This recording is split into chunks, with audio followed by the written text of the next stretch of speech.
Welcome back to the channel. Today we're diving into an essential foundation of anatomy and surgical technology, a walkthrough, and anticipation tips of a thyroidectomy procedure. Let's get started. First, I'll start off by introducing myself. I'm a surgical service instructor at a state college and at a university. I authored and published the Surgical Technologist Guide to Procedure Steps and Anticipation Tips, which is available on Amazon, and I'll go ahead and include the link in the description. In addition, I built surgicaltechreview.com for surgical tech students to pass their CST exam and throughout their programs. So all kinds of stuff on there, including an anatomy review. The thyroid consists of two lobes connected by the isthmus. The parathyroid glands, usually four, are small but critical structures responsible for calcium regulation and must be preserved whenever possible. The thyroid is a highly vascular organ. Key vessels include the superior and inferior thyroid arteries, branches of the external carotid system, and thyrocervical trunk. Careful and methodical vessel control is crucial to prevent bleeding and nerve injury.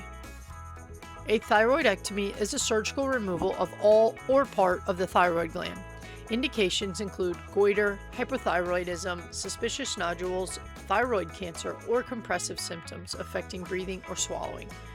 Patients are evaluated with thyroid labs such as TSH, T3, and T4, along with ultrasound and fine needle aspiration when indicated. Positioning is supine with neck extension, often using a shoulder roll to optimize exposure of the anterior neck. Typical surgical instrumentation includes ENT, minor, and thyroid sets.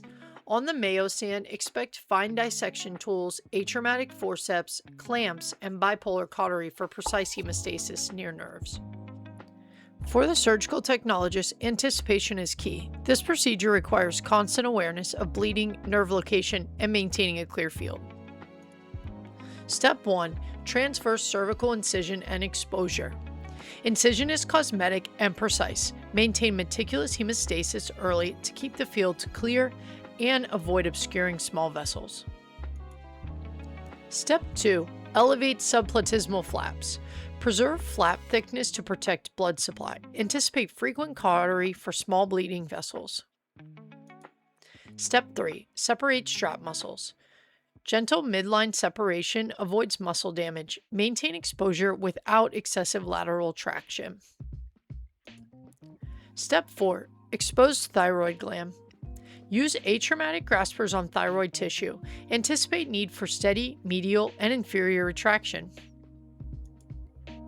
Step 5. Control superior pole vessels. Stay close to the gland to protect the external branch of the superior laryngeal nerve. Preload ties and control vessels sequentially. Step 6. Identify and preserve recurrent laryngeal nerve. Maintain a dry field and minimal traction. Alert surgeon immediately if nerve monitor signals change. Step 7. Identify and preserve parathyroid glands. Keep glands moist and intact. Be prepared for autotransplant if gland viability is compromised. Step 8. Control inferior thyroid vessels. These vessels are close to the recurrent laryngeal nerve. Maintain clear visualization and controlled dissection. Step 9. Remove thyroid lobe or entire gland.